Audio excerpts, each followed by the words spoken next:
The day after Governor Scott Walker won re-election, his third victory in 4 years, the Solidarity Singers were back at the Capitol to sing about their displeasure with Walker and his policies.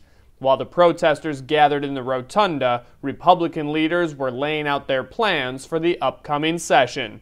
One of the things that I want to really make sure we do is continue our education reform efforts. One of the disappointments I had in last session was our inability to get consensus on a school accountability measure, where every single school in the state that receives public dollars would have a similar report card, so we would know who's succeeding, who needs help, who's failing, and parents can make their choices of that.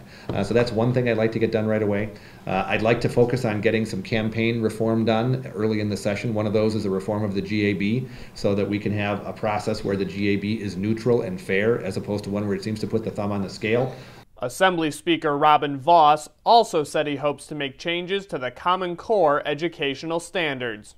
We are definitely going to make changes to Common Core. That's an issue that if you look at even what's happened since we adjourned our session in April, more and more folks have begun to question whether or not a one-size-fits-all directive from Washington is the adequate answer to make public education in Wisconsin more accountable. And that's not just a concern from the right, it's a concern from the left as well. So hopefully it's an area where if Democrats are willing to sit down and work with us, we can find consensus to say we should have standards that every school in Wisconsin live up to, but not ones that are not having with parental involvement from Wisconsin or an opportunity for a real discussion here in Wisconsin as opposed to at the national level. Vos also told reporters that the Assembly is looking for a long-term solution to transportation funding, and when asked if they would reconsider expanding Medicaid, he said no, period.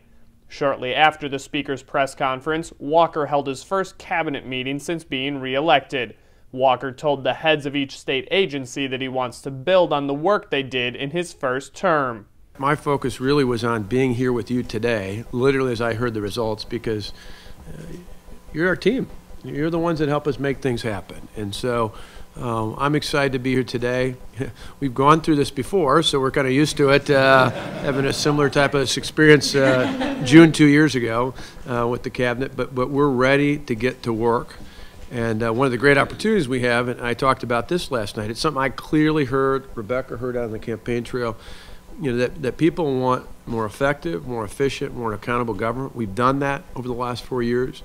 But I know that we're not done yet, and I know you know that too, and so there's a tremendous opportunity to build off of that and to find ways to measure success, as I mentioned last night, not so much by how many people are dependent on the government, but rather in how many people are no longer dependent on the government. Walker stressed to each cabinet secretary that he wants to comb through the state budget to find places to save taxpayers' money.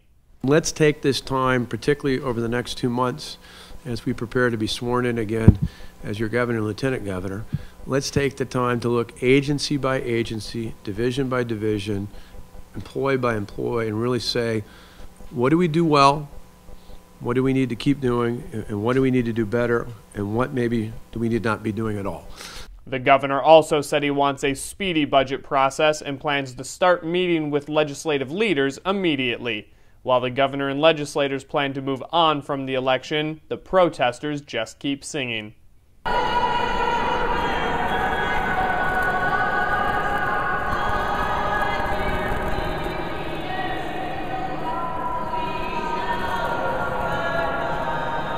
For the MacIver Institute, I'm Nick Novak.